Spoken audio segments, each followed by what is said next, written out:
আফিফ তো ও দাদু বাড়ি আসবে, দাঁড়াও আবার। হুম, আফিফ দেখি যে এক সপ্তাহের মধ্যেই চলে আসবে। এমনিতে একবার বেড়াতে তো আসার কথা। হ্যাঁ, কালকে না। আজকে আমরা মেট্রো রেল চালাবো। তাই নাকি? আজকে মেট্রো চলবা? Very good.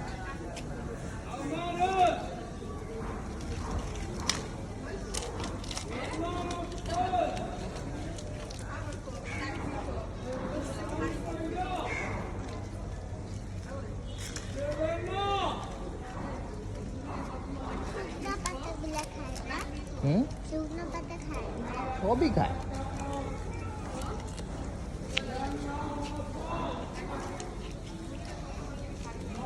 ও দাঁড়াও, আমার বাবা। হ্যাঁ,